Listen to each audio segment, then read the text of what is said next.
일생 동안 당신이 반드시 읽어야 될 100권의 책 일당백 35번째 시간이 시작됐습니다. 반갑습니다. 저는 정프로고요. 안녕하세요. 정민희입니다. 네, 정박입니다. 네, 저희 일당백 35번째. 네. 오늘도 살짝 제가 보니까 엄청 재밌는 얘기가 좀 많습니다. 오, 맞아요. 오늘은 어떤 책으로 갑니까? 네, 지금 또 여름이 막바지에 우리가 다가오니까 네. 바다 이야기를 한번 해야 되겠다. 이런 바다 생각이 이야기면 저 옛날에 그 고래 나오고 땡기던 그거. 바다 이야기. 사실 그 뭐 바다의 본질이 어떻게 보면 모험이 될 수가 있겠죠. 아, 그거 진짜 그 모험이야. 모험이네요. 해보셨어요? 난 안 해봤죠. 어. 근데 그 기계는 내가 작동은 시켜봤어요. 이름 해본 것 같나? 아니 거기 가서는 안 해보고 네. 그때 한참 뭐 막 여기저기 뭐 취재하고 다닐 때 이럴 때인데 네. 싹 걸려갖고 그 모아놓은 막 이 창고 같은 데서 이게 도대체 뭡니까? 이러면서. 왜 다들 난리인지. 네. 근데 난 그 거기에 이제 뭐 문어도 나오고 막 이래요. 뭐 각종 물고기들이 나와. 네. 그러다가 그 빠친코 같은 거죠, 그냥. 그렇죠, 그렇죠. 그림 다 맞추는 거죠. 난 그게 무슨 재미인지를 모르겠는 거야 아직도. 흰 고래인가가 나오면 네. 그럼 이제 대박이에요. 네. 고래가 나오면 예전에 뭐 빠진코 같은 데서 뭐 세 개 똑같이 딱 네. 나오면 뭐 돈 나오는 것처럼 네, 네. 고래 나오면 이제 대박이에요. 아니, 너무 웃기지 않아? 내가 뭘 하는 것도 아니야. 그냥 나오는 걸 기다리고 있는 거예요. 근데 결과를 바로 확인할 수가 있잖아요. 네. 그렇기 때문에 본래 그 예전에 어떤 정신과 의사 선생님 말씀대로 네. 그 도박이 갈수록 가장 이제 극에 달하면 네. 결과가 바로 확인돼야 되니까 이제 빠진코, 슬롯머신 이쪽을 제일 선호하게 된다는 거예요. 바로 당기면 바로 결과가 나오니까. 맨 처음엔 하던 뭐 보드 네, 게임 같은 거 네, 하면서 네, 네. 머리 쓰다가 네. 나중에는 머리도 안 쓰고 그냥 그렇죠. 바로 결과를 확인할 수 있어야 그래요? 되니까. 그러니까 그게 또 매력이 있다고 하는 거죠. 네. 정민여도 왜 옛날에 한참 그 핸드폰 게임 막 네, 저 중독자였죠. 그냥 돌려놓고 있는 거예요 얘를. 24시간 돌려놓잖아요. 핸드폰용 게임용 핸드폰을 따로 해갖고 야 이해를 못했는데 하여튼 오늘 바다 이야기라는 거죠? 그렇죠. 그 결국 바다 이야기하면 결국 최고봉이 해적 이야기죠.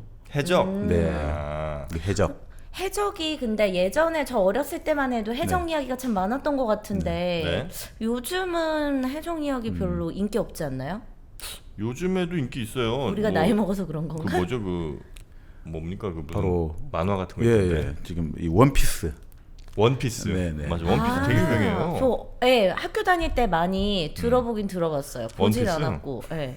그래서 원피스라 그래가지고 그 입는 원피스를 생각했는데 전혀 다른 느낌의 만화여서 뭐 맞긴 좀 맞습니다. 놀랐어요. 이 영어 원제도 원피스니까 한 네. 조각이니까 뭐 원피스하고 같죠. 원피스가 좀 콩글리시라고 하지만 네. 하나의 뭐 평화 이런 게 아니고 그냥 예, 조각 한 원피스예요? 조각. 예. 그러니까 결국 이것도 세계 최고의 해적왕이 되겠다는 이제 주인공이 고무고무 루피죠. 고무고무 루피. 그 루피가 네. 거기서 나왔군요. 네, 제가 네. 좋아하는 루피라는 또 래퍼가 계시거든요. 그래요? 아, 이 만화가 연재된 게 일본에서 1997년부터 아직도 연재 중인 걸로 제가 알고 있는데 97년부터요? 네. 끝이 안 났다고요? 아직 끝이 안 난 걸로 알고 있습니다만 예. 와 그럼 20 한 4년째. 아직 끝이 안 났을 겁니다. 작가분이 그만두신 거 아닐까요? 뭐 아니 아직 지병 있으시다든지. 왜 갑자기 멀쩡한 사람 병자로 만들어? 아니 왜냐면 저도 어렸을 때 이제 그러니까 지금은 아니지만 예전에는 이제 일본 만화 많이 봤잖아요. 학창 네네. 시절에는. 그래가지고 일본 만화들이 꼭 결론이 안 나고 중간에 이렇게 사라지는 경우들이 종종 있었어요. 네네. 그래서 지금도 아닌가? 연재 중 맞는 것 연재 같습니다. 중이에요? 네. 이게 워낙 인기를 많이 끌어가지고 지금 네. 우리나라 같은 경우도 뭐 원피스 카페도 있고 또 원피스에 나오는 주인공들의 의상을 코스프레 해가지고 하는 여러 가지 행사들도 많이 열리고 네. 세계적으로 인기를 많이 얻고 있죠. 맞아요. 네. 홍대 가면 네. 지금도 있는지 모르겠는데 한 3, 4년 전쯤에 그 홍대 정문 바로 앞에 네. 카페가 있어요. 네. 무슨 네네. 카페예요? 그 원피스에 나오는 원피스 테마 카페. 그렇죠. 오. 메리 고잉인가 그 배를 흉내내가지고 그 모양 그 네. 카페 건물 자체를 아예 무슨 배처럼 이렇게 만들어 놓고 네네네. 저 그거 보고 깜짝 놀랐잖아요. 저길 누가 가나 했는데 엄청 많이 가 사람들. 인기 많아요. 그러니까 코스프레 하는 사람도 있다고는 얘기 들었거든요. 팔이 이렇게 막 늘어나는 건가 그러면? 그렇죠. 고무고무 루피. 거기에 팔이 늘어나요, 루피가? 예, 그렇다고 루피가 그 하더라고요. 악마의 열매인가 그걸 먹어가지고 이게 몸이 계속 늘어나니까 뭐 총을 맞는다든지 불에 태워도 잘 안 죽는 거죠. 그래서 그런 이제 특성을 갖고 있는 거죠. 그래요? 뭐 안 하니까 가능한 것 같긴 한데 여튼 오늘 원피스가 주제입니까 그러면? 아 근데 이제 그거는 원피스는 한 사례고 네. 본래 그 서울대 주경철 교수님의 네. 그 유럽인 이야기라고 3권짜리 책이 있거든요. 유럽인 이야기. 그 중에 3권에 보면 그 결국 근대를 만든 게 누구냐. 그래서 첫 번째 나오는 게 해적이에요. 근대를 만든 게. 네, 근대. 사실 우리 생각에는 영국의 산업혁명을 생각하는데 네. 그 산업혁명이 가능해지게 된 것이 실제로 영국이 그 산업혁명 이전에 식민지라든지 여러 네. 가지 부를 축적해서 산업혁명이 가능해지는 뭐 물적 기반을 만들었거든요. 그렇겠죠. 근데 그 중심에. 부를 만드는 가장 핵심적인 요소가 바로 해적들이거든요. 영국은 해적 국가예요. 해적으로 이 근대를 만드는 나라거든요. 네. 그래서 국책 사업으로 해적을 장려해가지고 아 맞아 정방님이 네. 예전에 설명해 그러니까 주셨다. 그런 것들, 그러니까 그 근대 역사가 사실 해적에게 아주 연관돼 있죠. 그래서 사실 네. 해적 이야기하고 또 이제 근대하면 나폴레옹 해가 두 이야기를 준비했는데 이게 아무래도 해적에 오늘 다 방침이 놓아질 것 같습니다. 나폴레옹은 다음 시간에 네, 네, 하는 네. 방향으로 하죠. 뭐. 일단 해적 이야기. 해적이라고 하면 뭔가 그 이미지가 네. 눈 일단 가려야죠. 까만 걸로 하나. 그죠. 한쪽 눈 가려야 되고. 원아이드. 네, 그리고 뭐 모자. 팔이나 다리 중에 하나는 없어야 돼. 갈고리. 그 피트팬의 후크 선장. 네. 네, 그 아니면 기억이 정확한지 모르겠습니다만 그 하록 선장인가가 네, 네. 있어요. 네. 그분은 아마 그 다리 한쪽이 또 불편하시고. 하여튼 뭐 그런 것들이 좀 있는 네, 것 네, 같습니다. 네, 그런 게 있고 그다음에 뭔가 약간 좀 낭만적인 낭만적이에요 해적이? 그런 거 좀 있잖아요. 그래서 왜 무슨 캐러비안 해적이나 네네. 캐리비안 조니 해적. 뎁. 그런 거 이렇게 봐도 뭔가 이렇게 막 술판 벌리면서 네네. 뭐 춤추고 놀다가 물론 이제 해적질도 하지만 네. 네. 그다음에 어마어마한 뭐 이렇게 뭐 보물 네. 이렇게 어디다 숨겨놓고 네네. 뭐 이런 이미지가 하여튼 저한테 좀 있죠. 네. 그렇습니다. 지금 말씀대로 해적하면 뭔가 한쪽의 신체가 훼손됐다. 네. 그러니까 일종의 비주류라는 거죠. 네. 사회가 요구하는 어떤 정상과 표준에서 좀 벗어나 있고 마찬가지로 또 그 지금 말씀대로 술, 럼주. 네. 우리 캡틴 큐. 네. 바로 캡틴. 해적 그이잖아요. 캡틴이네. 네, 네. 캡틴 큐 아니 캡틴 큐 양주 혹시 알아요? 몰라요. 그 우리나라가 만든 네. 자랑스러운 이제 양주가 저렴 버전 양주인가요? 그렇죠. 거의 최초에 가까운 그때 이제 양주가 한두 개 있어요. 네. 하나는 제 기억이 안 나는데 캡틴 큐도 그 중에 하나인데 네. 그거는 딱 먹으면 네. 일단 그 쇠망치 같은 걸로 두드려 맞았어. 머리를 두드려 맞는 것 같은 느낌. 네. 근데 그게 다행인 건 오래 가진 않는데요. 먹으면 기절하기 때문에 정신을 잃기 때문에 그래서 한 30분만 고생하면 또 금방 깨는군요. 깨는 게 아니라 이렇게 기절한다니까. 아예 기절해 버리는 의식을 거예요? 잃어버린다. 오. 이런 그 루머 비슷한 게 좀 있었죠. 그러니까 이 캡틴 큐가 지금부터 한 40년 전에 나왔는데 지금은 없죠? 아니 그게 근데 많이 팔렸어요. 네. 왜냐면 없었으니까 우리가 네. 양주라는 그리고 게. 값이 싸니까. 네. 근데 문제가 그걸 가지고 흔히 말하는 유흥업소에서 가짜 양주를 만들 때 캡틴 큐를 가장 많이 썼거든요. 다른 비싼 양주 네, 네. 병에다 막 섞어서. 그렇죠. 그러다 보니까 결국 한 지금부터 5년 전에 그 생산을 중단했다. 자꾸 악용되니까. 그래도 최근까지는 있었네요. 네네네. 그게 최근까지도 아주 판매량도 높았습니다. 가짜 양주를 만들어야 되니까. 그래요? 네네. 이게 실제로 그걸 사 먹는 소비자는 없는데. 네. 그럼 캡틴 큐인지 모르고 많이 먹었던 사람들은 많겠네요. 그렇죠. 뭐 사실 술이 좀 취하면 잘 모르잖아요. 그래서 이제 결국 뭐 그런 여러 가지 다른 사정이 있겠습니다만 좀 네. 우스갯소리로 그렇게 있었죠. 바로 그 럼주거든요. 네. 럼이라든지 그 사탕수수 같은 거를 발효해가지고 정류시킨 것. 뭐 발효인데 그 이제 도수를 높이기 위해서 또 그 네. 곡물을 정류를 시켰다 이러죠. 네. 정류주. 그러니까 그게 이제 한 40도가 되니까 그건 뭐 아주 독하죠. 네, 그런 저렴하고. 네. 해적들의 어떤 이미지 그런 게 좀 있었다. 그리고 가장 먼저 해적하면 결국 보물 약탈을 하잖아요. 1억 천금을 할 수 있잖아요. 네. 아까 지금 바다 이야기 이런 이야기 했지만 왜 도박에 자꾸 바다라든지 보물이 나오냐면 이 해적하고 딱 이미지가 맞떨어지잖아요. 한 번에 그냥 내가 1억 천금 할 수 있다. 네네네. 그러니까 이런 어떤 도박, 투기 결국 그런 어떤 시간을 우리가 선취할 수 있다. 돈을 벌려면 일을 많이 해야 되고 시간이 많이 투자가 돼야 되는데 한 번에 그냥 시간을 확 전략할 수 있다. 이런 의미에서 이제 해적이라는 것들이 상당히 낭만적으로 비치지 않느냐. 그럼 저도 여러분께 보물 하나 좀 드리면 어떨까 싶은데 어떤 부분이죠? 여러분의 네. 건강에 큰 도움이 될 만한 네. 소백지향 홍삼. 홍삼 건강하면 홍삼부터 챙겨 마셔야죠. 이게 보물입니다. 네. 예. 그 풍기인삼이라고 네. 유명하잖아요. 그쵸. 인삼 어디에요, 우리나라? 개성? 네, 맞습니다. 개성, 네. 그다음에 금산, 네. 그다음 또 하나 풍기 풍기, 아니겠습니까? 네. 네. 이 풍기인삼으로 만든 네. 이 소백지향 홍삼인데 이름에서부터 뭔가 되게 친환경적이고 네. 느낌이 오네요. 소백산 자락에서 만든 이 풍기인삼, 이거를 뭐 어쩜 약간 가격이 좀 부담스러우실 수 있잖아요. 네. 그래서 택배비만 내면 일단 샘플을 15,000원어치 보내주신답니다. 체험 키트처럼 뭔가 그렇죠, 그렇죠, 먹을 수 그렇죠. 있게끔 드셔보시고 해주신다는 이제 거죠? 결정을 하라는 거예요. 괜찮네요. 네. 그래서 품질의 자신감, 음. 그게 아니면 이렇게 할 수가 없거든요. 네. 물론 택배비가 3만 원입니다. 농담입니다, 여러분. 저같지롱. 농담이고요. 택배비 2,500원만 내면 네. 15,000원 상당의 샘플을 드리니까 그걸 한번 오. 드셔보시고 이거 괜찮은 것 같다 싶으시면 이걸 이제 주문해서 드시면 되니까. 내 이름, 남편 이름, 아이 이름 이렇게 신청해도 되나요? 샘플 3개로? 주소지가 같으면 안 되나? 그건 모르겠네. 하여튼 여러분이 알아서 그거는 드시고요. 네. 소백지향 홍삼 저희 네. 링크를 팟빵 그 공지사항란 그리고 유튜브 바로 밑에 보면 영상 설명이 있죠. 거기다 네. 링크를 걸어 놓을 테니까 거기 들어가 보시면 바로 샘플 한번 체험부터 해보시면 좋을 것 같다 생각이 좀 듭니다. 저는 이런 거 무조건 신청해요. 아, 샘플 그래? 신청하는 거. 일단은 받아보고 보자. 이거 무조건 이득이니까 네, 2,500원이니까. 네, 꼭 한번 신청해서 네. 받아보세요. 알겠습니다. 자, 소백지향 홍삼입니다. 저희가 링크 달아드릴게요.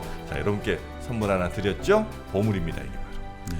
자, 그리고 해적의 보물. 그렇죠. 그러니까 뭐 말씀대로 해적하면 결국 자본주의가 형성되던 그 17세기, 16세기 요때 이제 아주 활발해진단 말이죠. 그 전에는 그러면 해적이라는 거는 없었어요. 아닙니다. 해적이라는 건 사실은 우리 옛날에도 있었지. 바다에 외국, 네. 항해를 하면서부터 해적이 같이 일어났다고 보면 되는 거죠. 네. 왜냐하면 이제 우리가 항해를 한다는 게 결국 어떤 분은 그런 이야기도 하시는데 항해야말로 인류 최초의 국제 사업이잖아요. 네. 그렇죠, 그렇죠.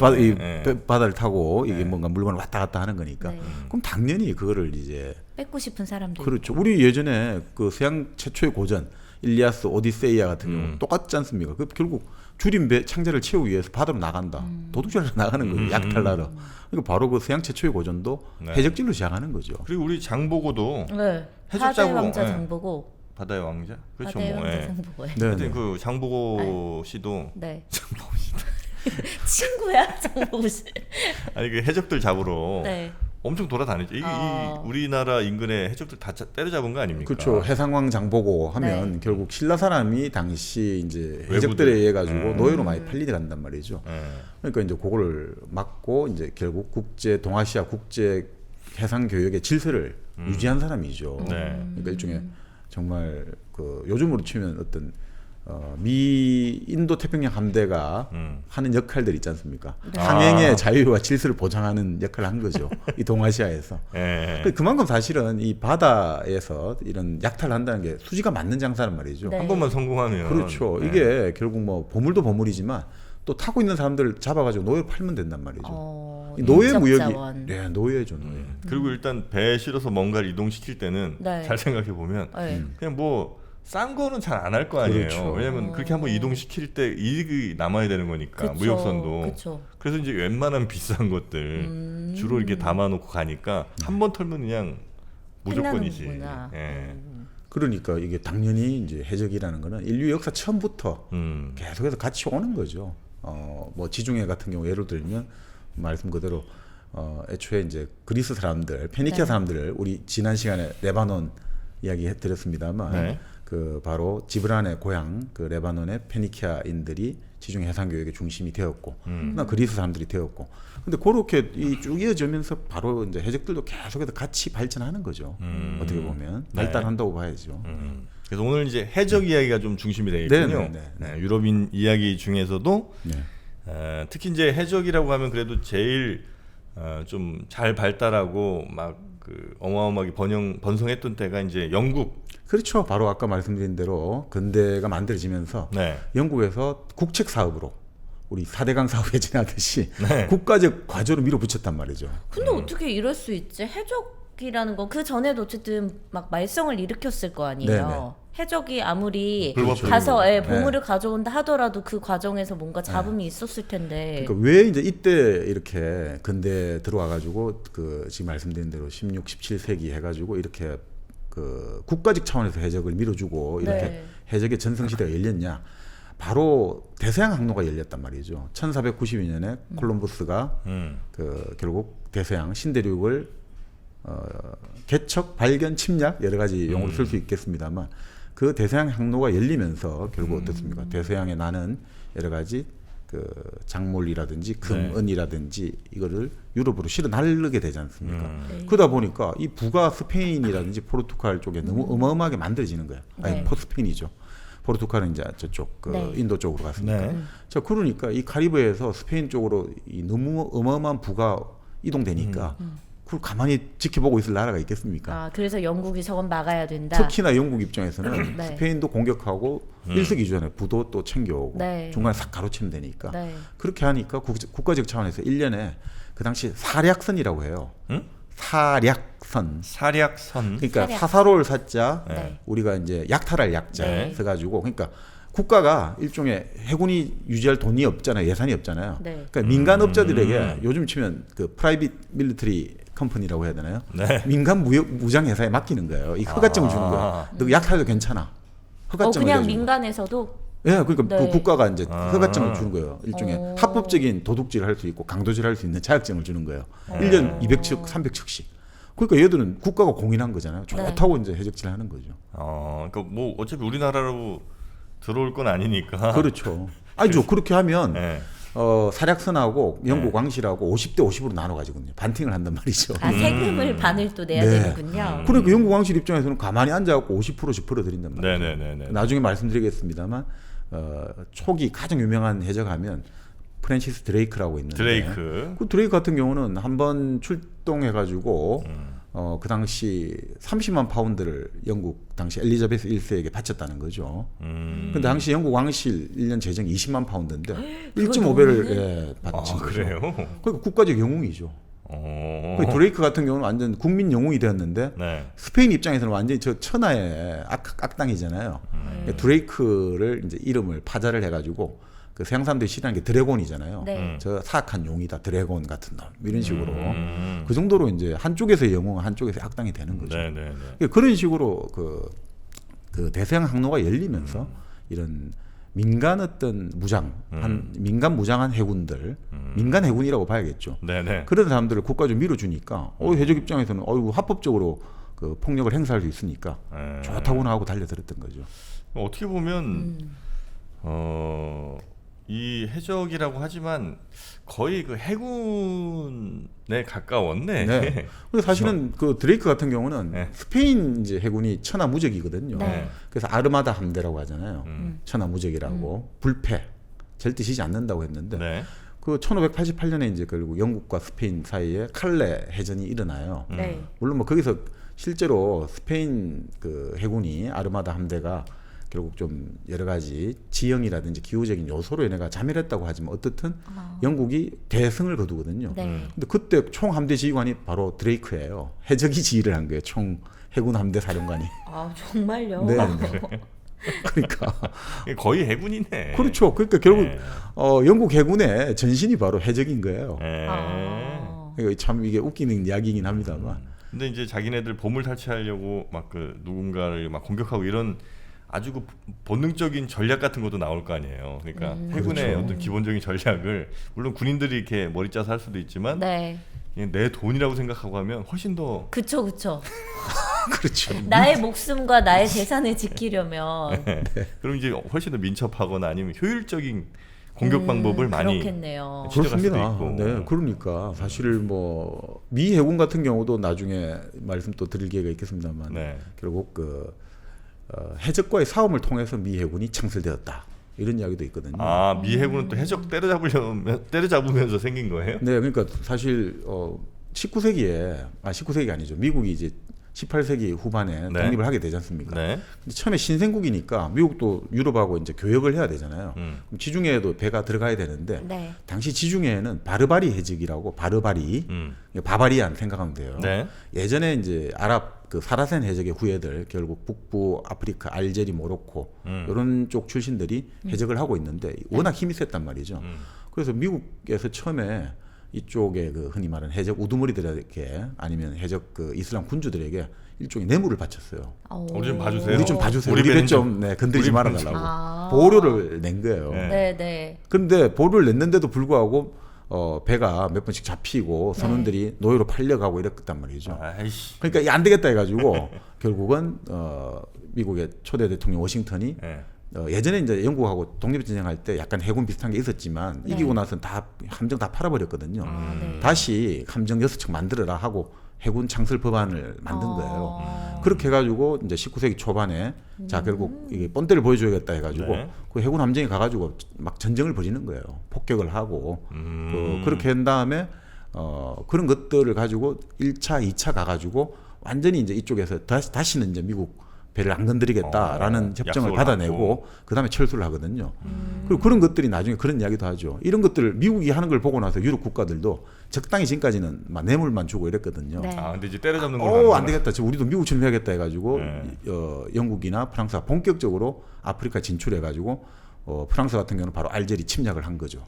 그래서 우리 까미가 바로 거기서 나게 된 네. 배경이 1834년인가 그때 알제리 침략하면서 이제 그때부터 계속 1960년대 초반까지 물러날 때까지 결국 프랑스가 침략을 지배하게 된 거죠. 그런 식으로 또 여러 가지 역사적으로 좀 이게 엮여 있는 거죠. 네. 자 그러면 서울대 주경철 교수. 주경철 교수의 네. 유럽인 이야기 예, 어느 부분부터 들어갑니까? 근데 이제 먼저 그 주경철 교수님이 네. 이제 여러 가지 글을 많이 쓰셨는데 먼저 바다를 한번 우리가 바다의 특징을 알고 해적을 이해하면 좀 더 쉬울 것 같다. 네. 그래서 이런 다른 논문을 보니까 주경철 교수님이 바다에 관해 가지고 아주 재밌는 이야기를 하셨더라고요. 이게 바다라는 게 뭐냐? 바다라는 것은 결국 우리가 첫 번째로 생각하는 게 바다를 지배하는 자가 세계를 지배한다. 그렇죠. 네. 네. 그 왜 그렇게 했습니까? 왜 바다를 지배하는 자가 세계를 지배합니까? 그 모든 무역의 가장 첫 번째 루트기도 하고. 그렇죠. 그리고 이제 네. 세계를 지배한다는 거는 어느 육지 이만큼만이 아니라 이제 전 세계라고 한다면 건너가려면 어쨌든 바다를 지배해야 되는 거 아닙니까? 맞습니다. 아 지금 그 말씀입니다. 결국 네.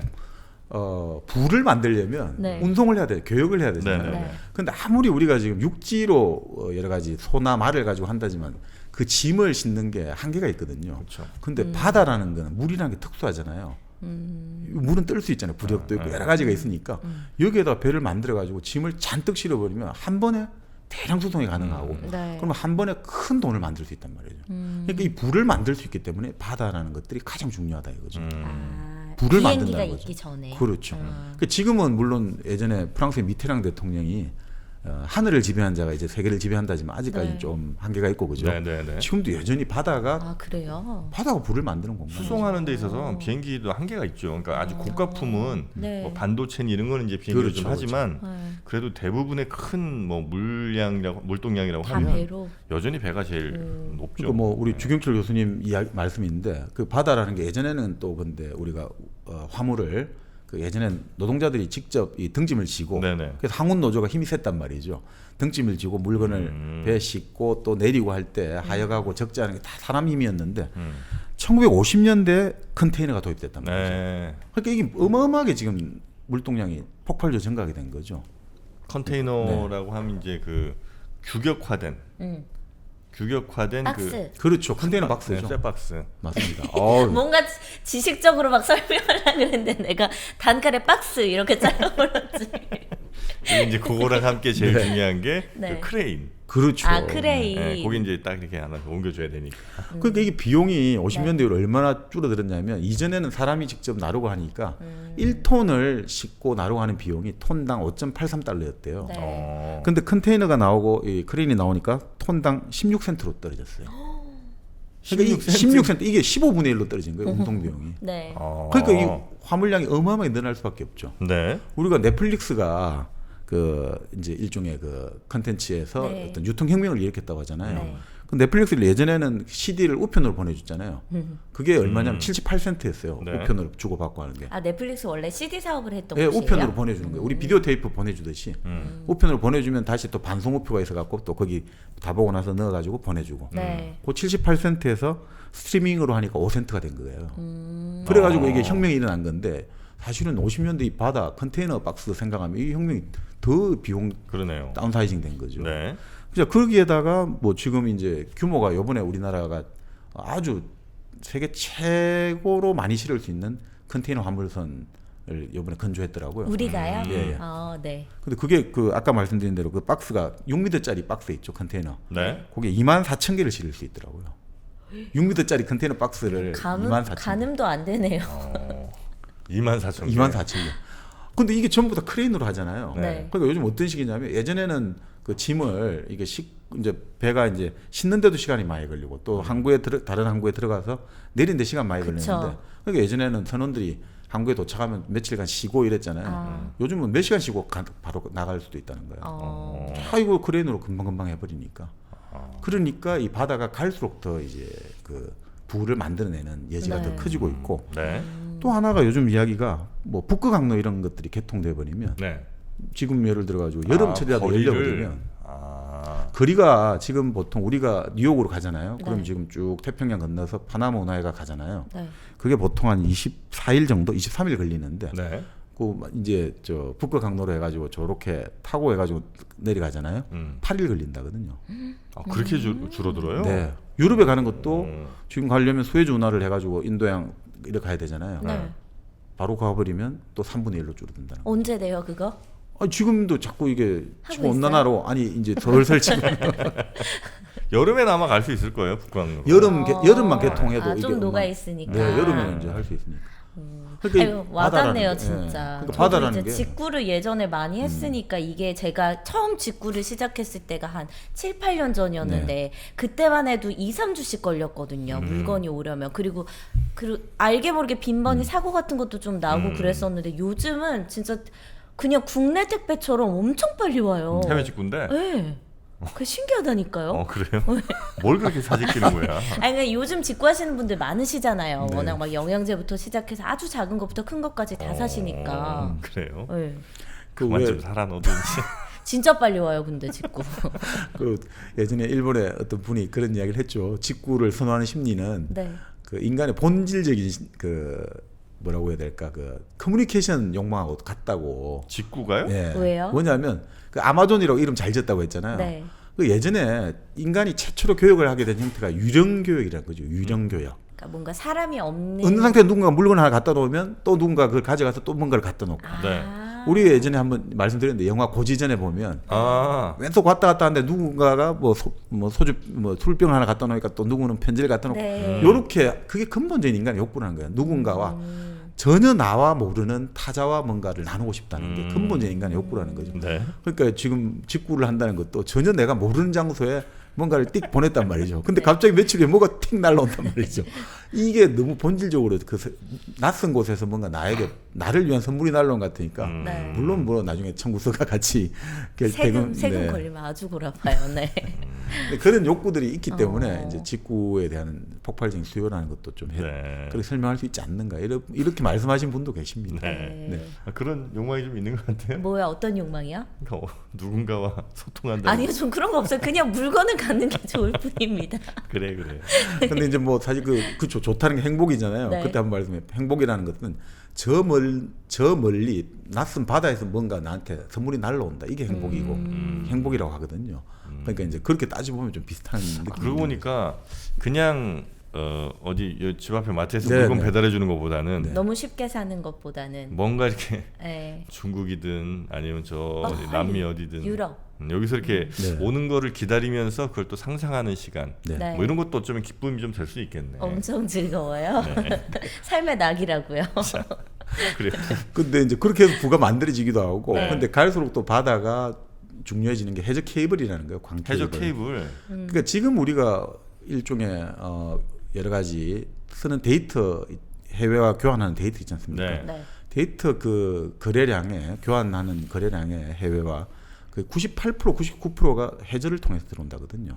인공위성으로 들어오는 거는 뭐 전화 정도 이런 좀 아직까지 약하고 네. 그 이 해저 케이블로 들어오기 때문에 이것이 또 다른 이제 이 사이버 세상에서도 새로운 또 부의 원천이 될 수 있다. 이 바다를 통해 가지고 쭉 들어오기 때문에 네, 네. 그러니까 예를 들어 우리 3D 프린터 같은 경우가 그 정보가 이제 이 광케이블을 통해서 좀 더 대량으로 정보가 들어오면 여기서는 최소한의 재료만 가지고 이걸 이제 더 이상 교역이 그런 형식으로 배를 안 통하고 케이블을 통해서 데이터는 들어오고 배를 통해서는 최소한의 어떤 재료만 들어오면 충분히 물건이 만들어지는 이런 형태로도 갈 수 있기 때문에 바다의 역할은 또 중요해지고 또 바다라는 게 우리가 아시다시피 또 에너지라든지 자원이 숨어 있잖아요. 네. 석유나 천연가스도 그렇고 희귀 금속도 많이 들어있고 또 바다에 어떤 파도가 맨날 치잖아요. 네네. 그러니까 그걸 에너지로 쓸 수도 있고 또 이제 먹거리 지금 우리 생선을 갈수록 많이 먹잖아요. 사람들이 예전보다. 네. 그리고 여러 가지 우리가 양식을 하지 않습니까? 바다 양식. 네. 이런 것들이 미래 이제 인류의 어떤 식량의 어떤 창고로서 바다 역할도 커지고 있고. 네. 자, 그러니까 이게 결국 바다가 이렇게 결국은 부와 그리고 힘의 어떤 창출 공간이 되기 때문에 역사적으로 바다를 이제 지배하는 자가 세계를 지배해 왔고 네. 그리고 역사적으로 큰 전쟁의 대부분은 바다에서 승패 결정나거든요. 예를 들어 우리 최초의 어떤 큰 전쟁하면 페르시아 전쟁이잖아요. 네네. 그리스 여러 나라와 페르시아가 싸움을 했는데 네. 결국 결정적인 페르시아가 더 이상 이제 싸움 못하겠다고 했던 게 바로 살라미스 해전이거든요. 살라미스. 그 302인가요? 300의 속편. 네네. 그거 보면 바로 그 살라미스 해전 다룬 거잖아요. 바다 싸움을 다룬 거거든요. 살라미 전술. 네. 아, 그거 좀 다른 얘기입니까? 그 살라미스는 이제 지명 이름이고. 아, 죄송합니다. 아니 제가 정확히 모르겠어요. 난 그 살라미밖에 몰라가지고 햄 모양. 여튼 그 살라미스 해전에서 네. 그렇죠. 승리가 결국 모든 큰 전쟁의 네. 어떤 승패를 그냥 좌우하는 바다에서 결정납니다. 네, 우리 네. 임진왜란 결국 이순신 장군이 바다에서 이겼기 때문에 명량. 그렇죠. 맞아요. 한산대첩이라든지 네. 결국 이게 바다에서 이겼기 때문에 결정적으로 전쟁의 어떤 승기를 완전히 잡았단 말이죠. 그 바다도 그 자기네 나라가 갖고 있는 그 경계선들이 다 있잖아요. 네네. 제일 많은 바다를 가진 나라는 어디예요? 일단 뭐 보통은 국경이 넓어야 되겠죠. 네. 해안선 네. 해안선부터 뭐. 네. 12L이 네. 보통 근데 직선. 이제 그건 있다고 하더라고요. 그 일본 같은 경우가 일단 뭐 섬나라니까 당연히 그 주변도 좀 네네. 넓기도 하고 네. 그다음에 작은 섬들이 많이 있을 거 아니에요. 아, 그 주변에. 근데 그 네. 섬들을 50년대 막 이때쯤에 한참 그 배타적 경제 수역 뭐 네. 이거를 설정을 많이 해놨대요. 그래서 포도송이처럼 엄청 많다는 거예요. 일본이 일본이 그래서 뭐 어디가 정확히 넓은지 뭐 정확히는 모르겠습니다만 아마 일본이 꽤 넓은 나라일 겁니다. 영토 자체는 별로 그렇게 크지 않아요. 크지 않지만 그 밑에 육지는. 섬 같은 거 막 이어갖고 예, 그거는 그러니까 물론 이제 그거는 영해는 아니고 네. 그 배타적 경제 수역 아 거기로 이 경제적 이익을 이익을 창출할 수 창출할 수 있는 예, 하지만 뭐 영해로 따지면 국경선이 제일 넓은 나라겠죠. 뭐 그렇죠. 미국이나 캐나다 뭐 이런 정도 아닐까? 네. 아니 중국? 중국은 이쪽에 동쪽에만 좀 네네네. 있으니까 뭐 그렇지 않을까 그렇긴 한데. 싶은데요. 근데 그 바다도 약간 질이 좋은 바다가 있고 질이 낮은 바다가 있을 것 같은데 그렇죠. 근데 이제 그 안에 다시 자원이 많은 곳. 예, 그러니까 이게 우리 예전에 3호 주얼리호 우리가 2011년인가요? 그때 막 피랍되고 네네네네. 우리 특공대 가서 뭐 네. 구출해오고 이랬는데 그 소말리아 같은 경우도 그 바로 그 말씀 났던 그 바다 있지 않습니까? 아덴만 네. 그쪽이 본래 아주 참치라든지 어족이 풍부했다는 거예요. 근데 서양배들이 와서 다 어족을 삭슬해 버리니까 그쪽 입장에서는 소말리아 그 당시 그쪽 그 해적들 처음은 해적 아니었겠지만 네. 그 입장에서는 우리의 어족 자원, 우리 바다를 지켜야 된다 해가지고 시작했다는 거죠. 해적이를 네. 그러다가 그것들이 이제 결국 에이 돈 되니까 이게 납치해오고 이렇게 몸값 받자 이래 됐지만 결국 좀 좀 더 선진국이라든지 이런 나라들이 그 그렇죠. 다른 나라 다른 바다를 가서 다 완전 싹쓸이 해오니까 네. 이런 것들도 또 문제가 좀 심각하죠.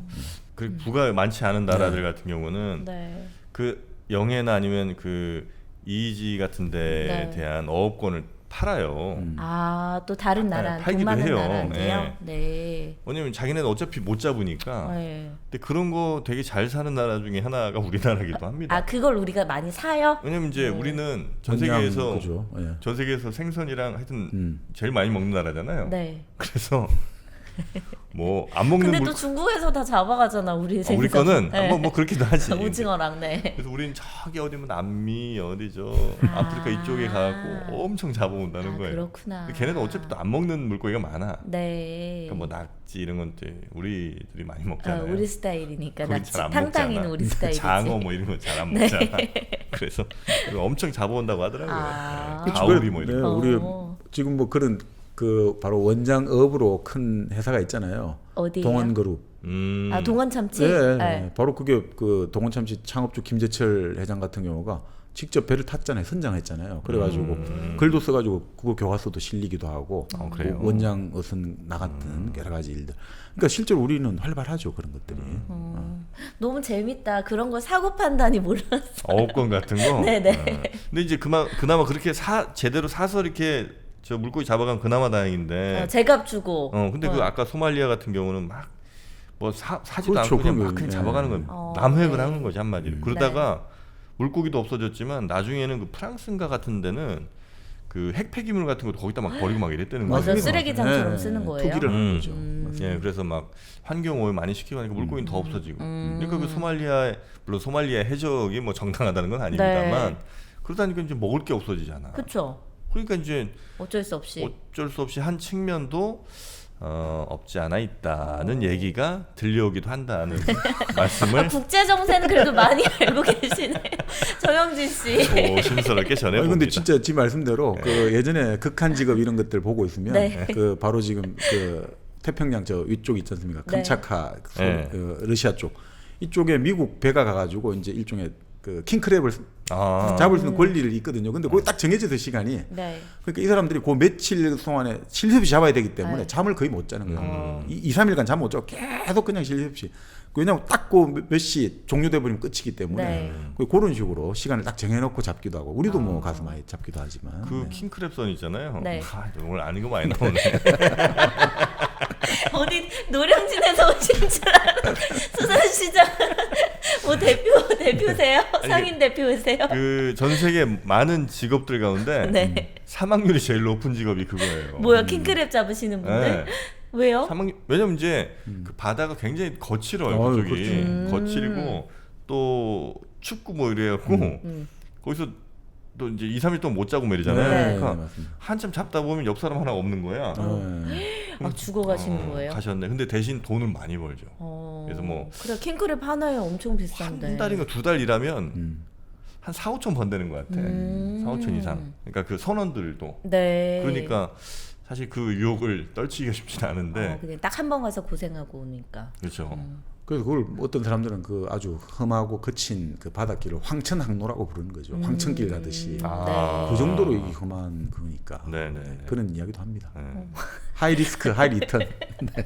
네, 지금까지 노량진 수산시장 상인 회장님 말씀 잘 들었고요. 네. 근데 이제 그렇게 바다를 가다 보면 네. 사실 그 환경이 이렇게 막 썩 네, 그렇습니다. 좋진 않잖아요. 아, 바다, 그렇죠. 그러니까 뱃속에 막 옆 사람들이랑 막 이렇게 부딪히기도 하고 네. 그리고 막 좀 습하고 뭐 이러니까 네. 균이 많이 발생한다는 거예요. 네, 전염병 같은 것도 네, 많이 나. 그래서 이제 H랩 살균 탈취제가 네. 그분들에게도 꼭 필요한 게 아닌가. 필수품이네요. 생각이- 필수품. 네, 우리 저 수소수로 네.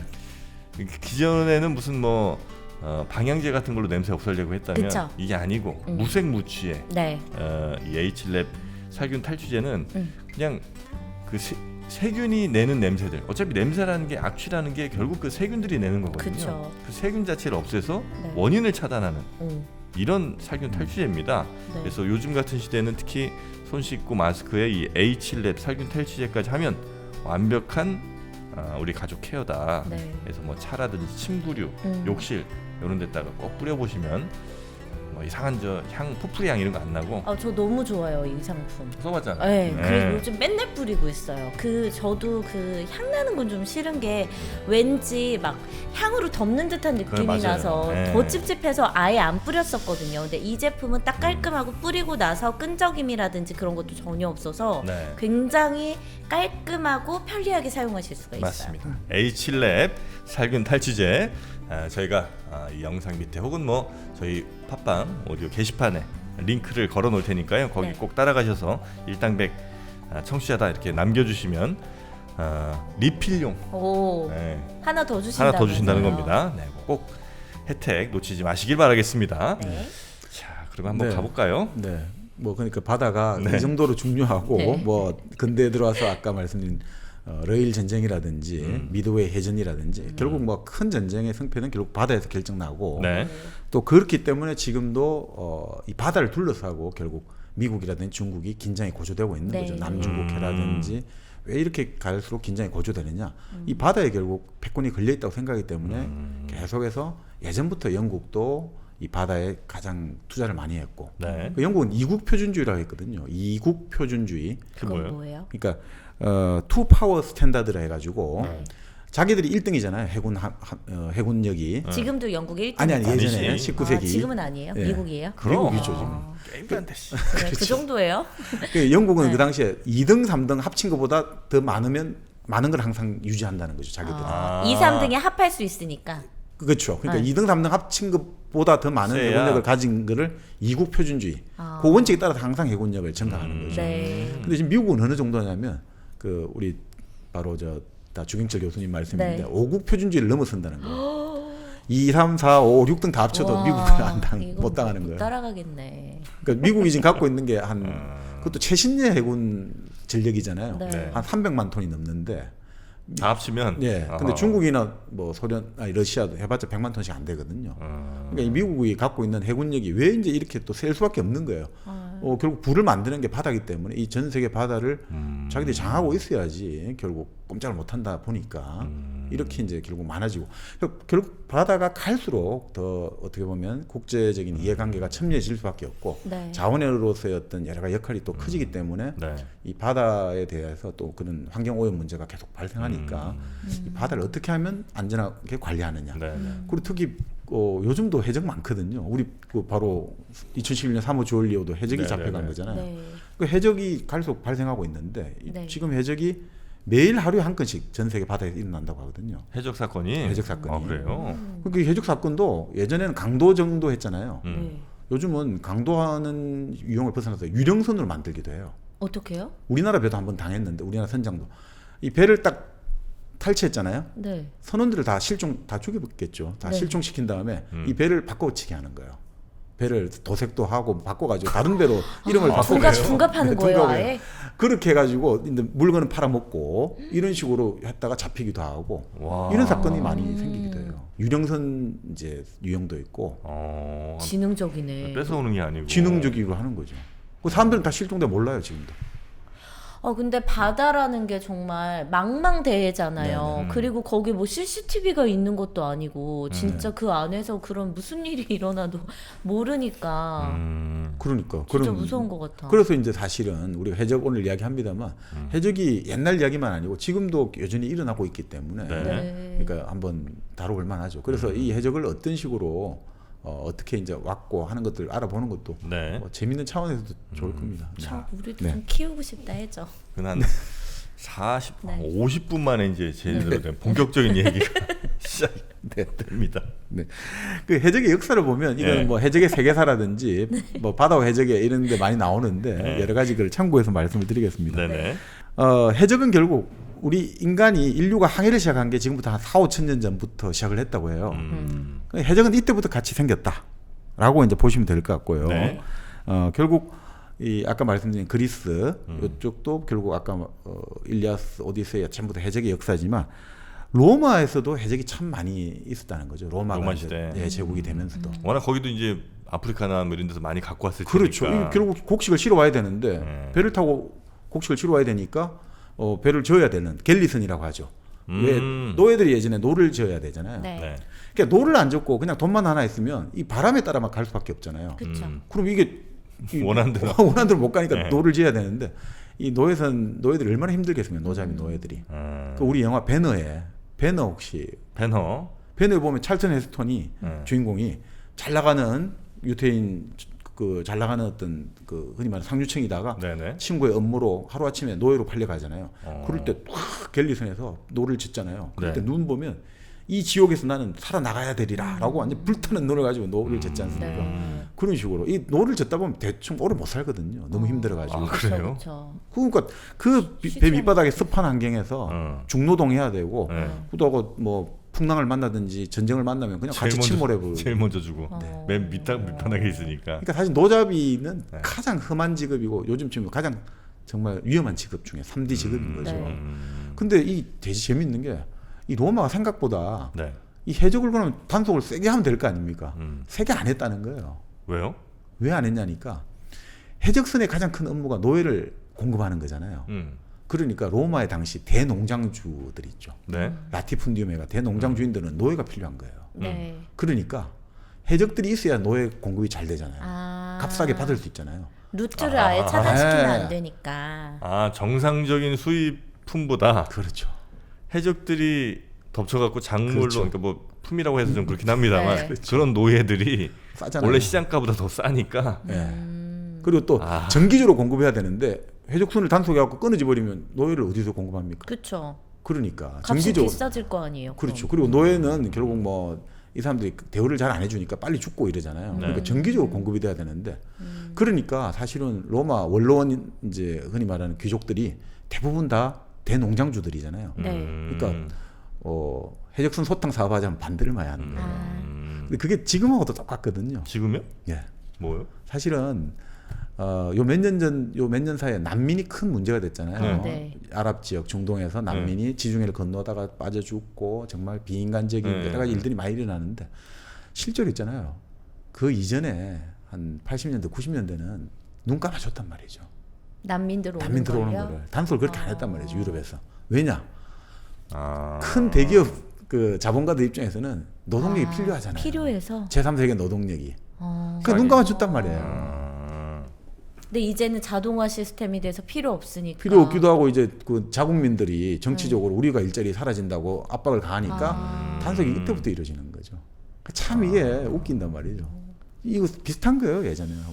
결국 이제 이 로마에서도 이렇게 이제 대립이 있었지만 결국 로마의 그런 대부분의 시민들 대농장주 뺀 나머지 시민들 입장에서는 아니 식량씩 오다가 배가 망가지고 이러면 또 먹을 게 없어지니까 항상 그게 불만이고 불안하잖아요. 네.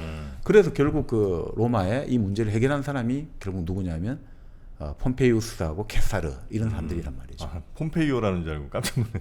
미국 국무장관인가. 이거 우리가 시저 할 때 네. 세 명이 경쟁자예요. 폼페이우스가 있고 네. 시저 케사르가 있고 크라수스가 세 명이 경쟁자였는데 네. 이 세 명이 다 노예를 가지고 결국 이 해적들과 관련해 가지고 결국은 이 정치 권력을 쥐게 된 거거든요.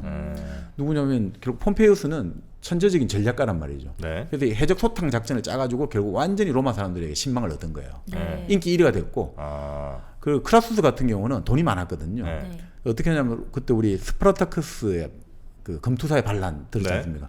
그때 스파르타크스 단이 여러 이제 진짜 이 로마 이쪽 그 이태리 반도 몇 년간을 떠들썩하게 만들었는데 마지막에 결국 싸움이 안 되니까 해적들을 하고 교섭을 한 거죠. 몇만 명 우리 요 배 타고 이태리 반도 떠나게 해달라.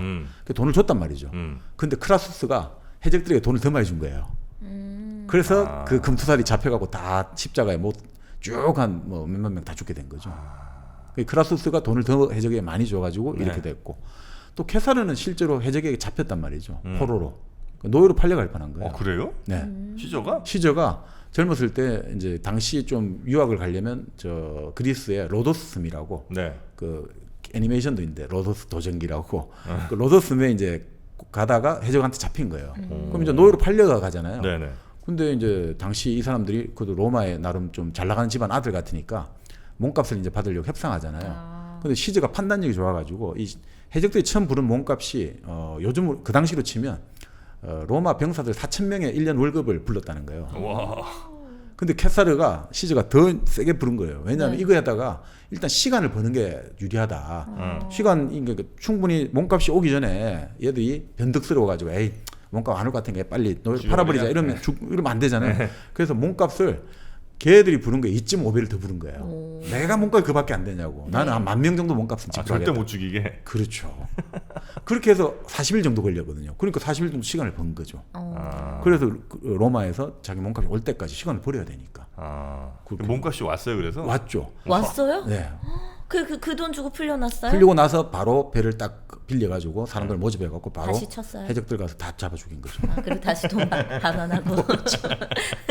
그러니까 다 이렇게 이제 그 해적들하고 관련이 있는 거죠. 이 로마의 어떤 전체적인 네. 역사에도 해적들이 관련이 있는 거죠. 네. 그러니까 이렇게 이제 해적들이 아주 득세를 했는데 결국 뭐 당시에 워낙 해적선들은 아까 말씀드린 노예를 자기들 동원해가지고 이제 노잡이 하니까 네. 아까 말한 일반 상선은 그냥 도치나 하나 달고 있으니까 도저히 상대가 안 되는 거죠. 속도에서. 그러니까 딱 해적선만 보면 그냥 도망가는 거예요? 도망가는 게 아니라 그냥 자포자기 선투항하는 손 거죠. 그러니까 짭짤한 장사가 됐던 거죠. 어. 자, 그렇게 이제 로마 시대 때도 해적이 가다가 네. 로마가 멸망하고 나서는 이제 사라센 해적이 등장한다고 하죠. 아랍 쪽에. 아랍 쪽이죠. 네. 그 이 사람들이 결국은 가장 했던 역할은 결국 노예 잡입니다. 이 사라센 해적은 결국 쭉 이제 섬을 침략해가지고 네. 이제 하도 해적질 많이 하면 배들이 잘 안 다니잖아요. 네. 네. 그럼 이제 섬에 침략해서 연안에 상륙해가지고 사람들 잡아들이는 거예요. 몇 병씩 잡아가지고 파는 거죠. 그러니까 당시에 노예 시장이 뭐 그 당시 뭐 한 10,000명씩 있기도 했다. 노예가 시장에 이런 이야기도 나오고. 10,000명이면 진짜. 그러니까 재밌는 게 이 그 해안가 사는 사람들 있죠. 네. 뭐 예를 들어 시칠리 섬이라든지 네. 연안 사는 사람들이 얼마나 불안합니까? 언제든지 사라센 해적이 와갖고 자기들 잡을지 모르니까. 그래서 만든 도시 구조가 우리가 그런 이야기하죠. 카스바라는 말 들어봤잖아요.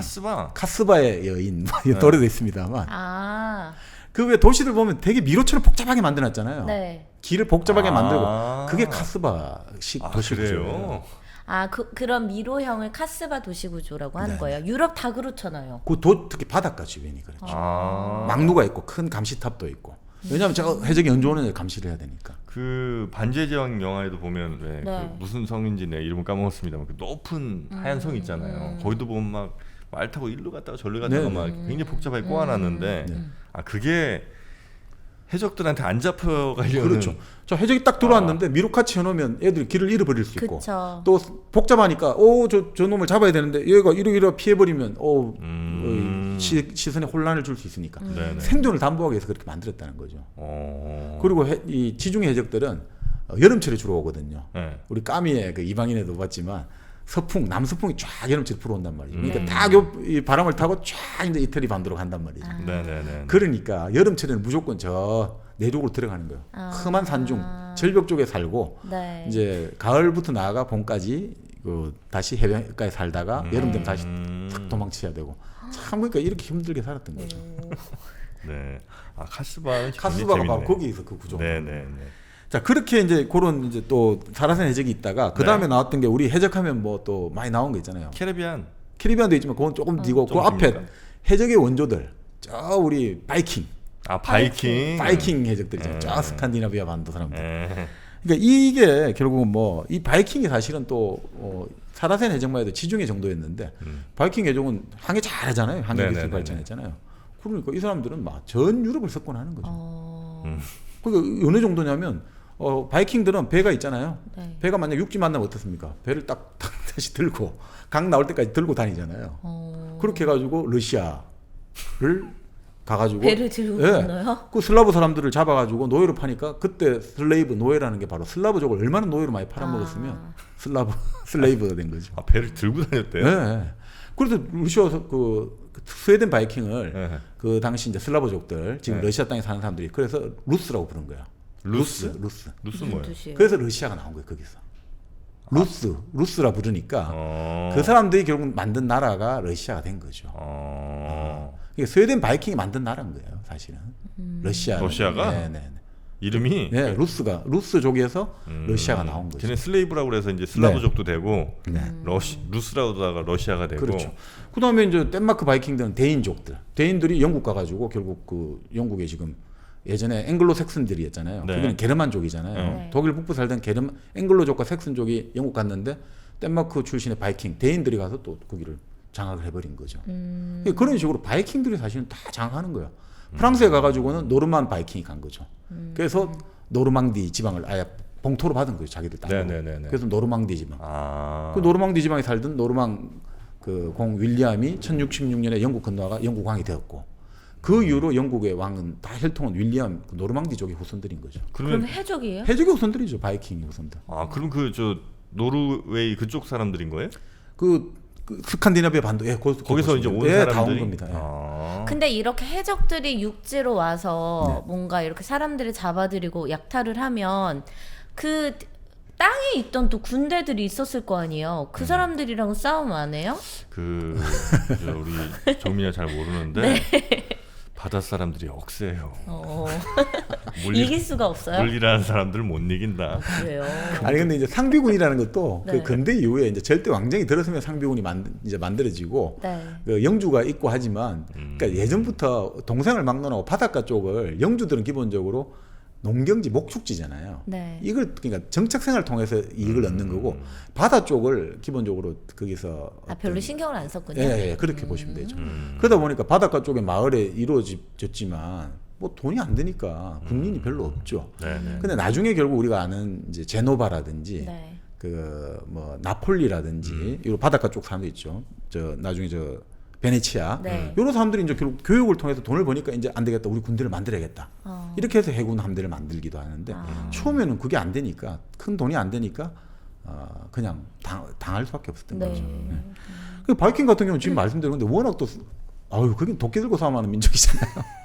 칼이 아니라 도끼를 들잖아요. 거기 왜 아스테릭스인가 하는 네네네. 그 만화도 아마 대체로 그 바이킹들 아닌가? 근데 그건 골족들이니까. 그건 좀 다르니까. 프랑스의 네. 전통 갈리아인들. 예. 죄송합니다. 아니 근데 뭐 바이킹들이에요. 뭐. 그런 느낌 좀 있어요. 어. 뭔가 이렇게 막 등치 크고 네. 드래곤 길들이기라는 영화 혹시 봤어요? 안 봤어요. 그거 이제 거기가 예, 맞습니다. 그 바이킹 얘긴데 네. 사람들을 어떻게 그리냐면 아주 등치를 막 원래 등치가 크기도 하죠. 네, 네. 바이킹 그렇죠. 쪽이. 네, 예. 네. 아마 전 세계에서 제일 큰 쪽이 아마 추운 지방 사람들 아주 추운 지방은 네. 또 적어지지만 우리 저 노르웨이, 스웨덴 사람들 전부 다 키들이 완전 뭐 팔등신들이지 않습니까? 이게 다른 세계의 뭔가 사람들 같은 느낌이군요. 네. 그쪽 사람들 굉장히 커갖고 아마 힘이나 뭐 이런 걸로 이기기는 쉽진 않을 거예요. 그래서 그때 당시에 큰 등치 큰 사람들을 어떻게든 이제 땅에 사는 사람들이 네. 많이 설득을 하려고 네. 쳐들어오잖아. 화가 많이 나 있잖아. 네. 그때 이제 커피를 이렇게 대접을 했다는 거예요. 일단 커피 한 네. 잔 드시고 그 무거운 1kg짜리 칼 내려놓으시고 커피를 커피를 드시라. 드세요. 이렇게 하다 이제 만들어진 게 바로 1kg 커피입니다, 여러분. 네. 1kg 커피. 이제 뭐 네. 자세한 설명은 저희가 생략하겠습니다. 더 맞아요. 이상의 설명은 생략한다. 네. 1kg 커피는 그냥 사랑입니다. 네. 일당백과 함께 가는 겁니다. 여러분도 커피는 이제 다른 선택이 있을 수가 없습니다. 네. 특히 저는 그 드립백 커피 있잖아요. 드립백 그 봉투 딱 겉에 좀 찢어가지고 컵에다가 딱 껴놓고 있다가 물 끓으면 거기다 이제 붓잖아요. 네. 한 3, 4초 정도 뜸 들이는 시간이 있죠. 아. 그 시간이 가장 행복한 시간인 것 같아요. 이른바 그 커피에서도 디캔팅이라는 게 있거든요. 네. 그래서 그 와인을 또 맛있게 드시는 것처럼 네, 커피도 디캔팅을 1kg 커피랑 한번 해보시면 다른 커피는 절대 못 드신다는 겁니다. 네, 그래서 1kg 커피 저희가 영상 밑에 링크도 달아놓을 거고요. 아니면 네. 포털 사이트에서 검색하셔도 되고 아니면 앱을 다운로드 받으셔도 됩니다. 1kg 커피 여러분과 늘 함께 하실 거죠? 네, 그러니까 지금 말씀대로 뭐 바이킹들도 처음부터 해적된 건 아니고 처음에는 교육을 했는데 교육을 하다 보니까 다른 지역 사람들 보니 잘 산단 말이죠. 야, 그런데 이제 인구가 늘어나고 근데 네. 거기는 농사질 땅이 별로 없잖아요. 그러니까 이게 척박한 자연 환경에서 어떻게 해야 되느냐? 거기도 또 장남한테 우대 상속을 한대요. 단독 상속. 바이킹도. 예. 그러니까 차남들이나 막내들은 돈이 없잖아요. 먹고 살게. 네. 바다로 나갈 수밖에 없는 거죠. 죽기 살기로 바다로 나가고 또 바이킹들 예전에 보면 싸움하기 전에 그 술록에 뭐 소변을 마시는데 그게 환각제 성분이 있다고 하잖아요. 완전히 눈이 뒤집히신다잖아요. 일종의. 그래서 이렇게 화가 많았구나. 거의 약에 취해 있는 거였군요. 그렇죠. 네. 그러니까 전쟁을 하러 갈 때는 이 약이 취해야 된다 이거죠. 하긴 뭐 그래갖고 그래. 네. 그러니까 아주 잔악한 거죠. 그리고 자기들 입장에서는 그 영국이나 이런 섬에 가니까 수도원들 있잖아요. 그 수도사들은 별로 저장도 잘 안 하잖아요. 그러니까 거기 또 보물도 많잖아요. 그러니까 가서 다 죽이고 또 잡아가지고 수도사를 잡아가 노예 팔면 장사되고 돈 보물 받아오고 너무 좋은 거죠. 네. 그래서 이제 막 그 진짜 학살의 대명사가 된 거고. 바이킹들이 결국은 어떻게 보면 결국 척박한 환경들이 결국 그 용사를 만들고 이게 또 학살자를 만드는가 봅니다. 그러니까 이러니까 결국 바다로 나아가서 결국은 이런 자기 운명을 개척하는 거죠. 그러니까 이쪽 사람들을 보면 그런 생각이 드는 거예요. 결국 불우한 환경, 불우한 운명이 불우한 게 아니고 결국 새로운 길로 나아가게 만드는 것 같아요. 아, 그렇네요. 그 바이킹도 지금 영국 왕들 전부 바이킹 후손들이고 프랑스 노르망디 전부 바이킹의 네네. 후손들이고 다 그렇게 지금 다 되고 있잖아요. 바이킹 이렇게 한번 싹 쓸어 갖고 와갖고 네. 막 잔치 벌이면서 먹잖아. 아, 네. 그게 이제 바이킹 뷔페가 맞습니다. 돼요. 그렇죠. 진짜야. 아, 맞아요. 네. 바이킹 뷔페 요즘도 그래도 아직 한두 군데 좀 남아 있는 것 같긴 아, 그래요? 한데. 바이킹 뷔페 잔치하듯 먹는 겁니다. 여러분 바이킹 뷔페 가시면 꼭 술록에 오줌부터 드시기 바랍니다. 바이킹 뷔페 광고 들어온 줄. 아, 그 브랜드였나? 네. 아, 브랜드였어요? 네. 체인인 거 그래. 네. 아, 그래요? 네. 어. 네. 그 외식 회사가 어딘진 모르겠지만. 그래서 사실 뭐 이런 이야기도 있습니다. 그러니까 바이킹들이 워낙 항해 기술이 발전해가지고 네. 그 뭐 롱십이라는 바이킹의 특수한 배 같은 경우는 시속 28km까지 낼 수 있다는 거예요. 근데 일단 이 배를 잘 만들어야지 아, 그렇죠. 거기서 딱 판가름이 날 것 네, 네. 같아요. 네. 그러니까 아주 날렵하고 네. 네. 그 용골레가 그 기술도 발달해 있고 또 바이킹 항해 기술이 발달해가지고 그 돛이 이렇게 있지만 바람이 불어오면 답이 없잖아요. 이게 네. 바람이 밀려가는데 네. 요거를 뭐 제가 돛을 잘 모르겠는데 면을 좌우로 바꾸는 어떤 기술이 있어가지고 네. 그러면 바람이 불어오는 방향으로 갈 수 있게 지그재그로 45도 지그재그로 항해해가지고 바람이 불어오는 방향으로도 이 배를 운항할 수 있도록 이런 지금 근대의 어떤 요트 기법을 발견한 거가 바로 바이킹입니다. 아, 그래요? 요트가 이제 바람이 불어오는데도 그 불어오는 방향 갈 수가 있잖아요. 네. 보통은 돛이 있으면 바람 부는 방향으로 끌려갈 수밖에 없는데 네네네. 갈 수 있게 만드는 이 바이킹들이 특이하다는 거죠. 이 항해 기술이 아주 발달해 있고. 아, 그거 어떻게 하는 건지 대충 네, 감이 네, 오네요. 네. 그 바람이 불어오는 방향에 이제 천이 딱 그렇죠. 맞아서 가면 이제 원래 바람 부는 그렇죠. 방향으로 가야 네, 되는데 그게 아니라 요거를 이용해서 살짝 틀면서 그렇죠. 돛의 면을 좌우로 바꾸고 윈드서핑 같은 거 하면은 딱 그런 거 느낌 있잖아요. 그리고 지그재그로 45도로 이렇게 그렇죠. 이렇게 하다 네. 보면 그 방향 간다는 네. 거죠. 이렇게 네. 해갖고. 아, 행위술이 굉장히 발달했었군요. 그러니까 여기서 그래 사실 그런 이야기 하죠. 1492년에 콜럼버스가 아메리카 대륙을 발견한 게 아니라 네. 이미 바이킹들이 다 갔다 왔다. 아. 다 예전에 몇백 년 그 전에 다 갔다 왔다. 아, 그래요? 뭐 그런 이야기도 합니다. 예. 실제로 또 뭐 여러 가지 최근에 그런 좀 야사 중심으로 보다 네. 보면 이미 뭐 그 지금부터 한 1500년 전에 아일랜드에 살던 수도사가 뭐 이미 다 아메리카 미국 지금 도착해가지고 오하이오까지 탐험했던 그 기록이 남아 있는데 그래요? 지금하고 딱 일치한다는 거예요. 그러니까 이미 그 전에 콜럼버스 발견이 1000년 전에 벌써 다 갔다 왔다. 뭐 이런 이야기도 나오고는 있습니다만 네. 뭐 그만큼 발전했다는 거죠. 그만큼. 그렇게 이제 그 바이킹들이 해적이 있고 네. 아까 말씀드린 바이킹이 한번 이제 잘 나가다가 결국 나왔던 게 이제는 뭐냐면 다시 그 사라센 해적의 후에 아까 말씀드린 바르바리 해적들이 나오기 시작한 거죠. 네네. 그리고 이 사람들은 16세기부터 19세기까지 한 300년간 활동을 잘했던 거죠. 사라센이 사라센 16부 후예들. 예. 이때가 한참 저 영국 해군들 뭐 이렇게 난리칠 때 근데 아니에요? 그때 이제 요 때가 그러니까 16세기만 해도 그 전쟁을 많이 하고 있잖아요. 유럽에서 종교 전쟁도 하고 정신이 없었구나. 또 영국도 17세기에 맨날 내전했잖아요. 네. 크로메라고 네. 그 내전을 하고 있으니까 이 지중해나 이쪽 바깥에 신경 쓸 여유가 별로 없었던 거죠. 그러니까 그 틈을 타가지고 또 이제 바르바리 해적들이 네. 이제는 이제 바르바리 해적들은 본격적으로 이제 지중해를 건너가지고 대서양 스칸디나비아 반도 덴마크 이런 데까지 가요. 사라센들이 사라센 이제 바르바리 해적들이 그래서 노예 이제 본격적으로 잡아오는 거죠. 네. 그 대표적으로 이때 노예된 사람들이 포로된 사람들이 우리 세르반테스 돈키호테 저자도 한번 네. 잡혀가지고 이 바로 포로가 되기도 하고 그래요? 로빈슨 크루소를 쓴 다니엘 디포도 포로가 되기도 하고 이렇게 되기도 한 거죠. 그러니까 이때 바르바리 해적들이 한 거의 한 3세기 동안에 네. 유럽 전역에 잡은 노예들이 한 150만 명 이른다고 해요. 150만? 어마어마한 사업이 된 거죠. 유럽도 노예로 많이 끌려. 네. 그러니까 이런 또 역사가 있더만요. 자기들도 끌려가고 이런 역사가 있고 네. 특히나 이쪽은 이제 바르바리 해적들은 이제 항해 기술이 발달해가지고 저 아이슬란드까지 간 거예요. 그 레이카비크를 가가지고 아이슬란드 수도잖아요. 네. 거기 가서 일시에 덮쳐가지고 수백 명을 이제 노예로 끌고 간 거죠.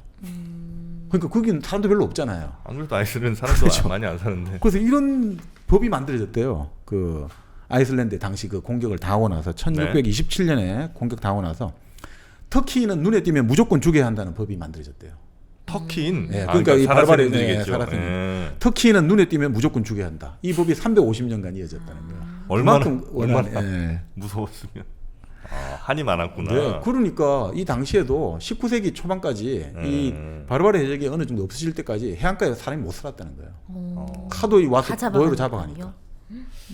우리나라는 양호한 편이라니까. 우리 일본 말고는 외적 말고. 뭐 우리도 이제 그렇게 해안가 지방에 사실 네. 또 외구들이 와서 네. 사람을 또 노예로 잡아가고 하니까 네. 섬 같은데 그 섬을 공도 정책이라고 우리가 조선 때 섬을 비우는 정책을 썼어요. 사람이 아예. 안 살게.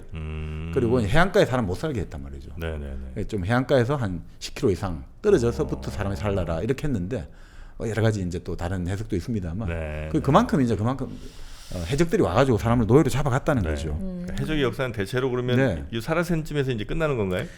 그렇죠. 19세기에 이제 그 아까 말씀드린 바르바리 해적들이 네. 아까 말씀드린 미국이 이제 와서 본격적으로 공격을 하고 소탕하고?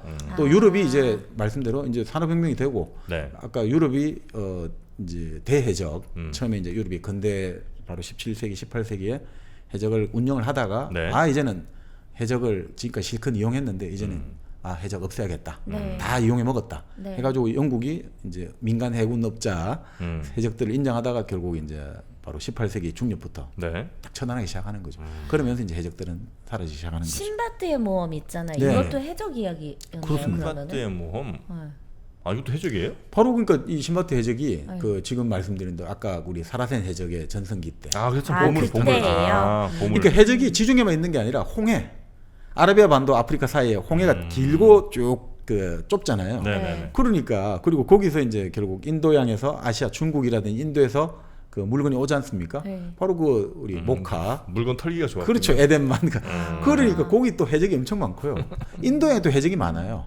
그 인도양도 바람이 불거든요. 그러니까 바람이 계절에 따라 가지고 자 이제 뭡니까 아프리카 쪽으로 불고 또 인도 쪽으로 분단 말이죠. 그러니까 딱 타면 그냥 금방 가는 거예요 인도까지. 그럼 인도에서 다시 또 말레카 해부로 해서 중국까지 네네. 쉽게 간단 말이죠. 그러니까 사실 뭐 그런 흔적들이 많아요 지금 그 인도양의 섬들에 보면 그 소코트라 섬 있나 이건 뭐 몇 세기 동안 낙서들이 다 있는 거예요. 해적들이든 상인들이든 그 온갖 문자들이 다 있고. 네. 그러니까 실제로 이런 참 이 말레카 해협을 따라 가지고 이런 교역의 역사라는 게 아주 활발하게 됐거든요. 네. 그러니까 해적이 많았습니다. 인도나 중국 쪽에서 오는 뭐 향신료니 뭐 차 이런 맞아, 맞아. 네. 어마어마한 돈이 될 테니까. 알겠습니다. 이 해적 저희가 이야기 어때 재밌죠 이거? 엄청 재밌네요. 쉽고 재밌네요. 그런 해적 없나? 저 무슨 에르메스 백 이렇게 오는 에르메스 배를 내가 해적이 되겠다. 에르메스계의 해적. 네, 그런 거 있으면 참 좋아하실 텐데 네. 우리 정민요. 네. 자 일단 해적의 네. 역사를 쭉 한번 살펴봤고요. 네, 네. 그뭐 다음 시간에는 네. 이제 근대 해적의 시대. 진짜 네. 우리가 말하는 이제 해적, 우리 흔히 말하는 캐리비안의 해적이라든지 이런 네. 것들. 피터팬 해적. 네, 네, 그 해적을 한번 근대 해적을 한번 보시죠. 그런 얘기 이어서 한번 2부로 저희가 들려드리도록 하겠습니다. 그럼 저희는 잠시 후에 35회 2부로 돌아오겠습니다.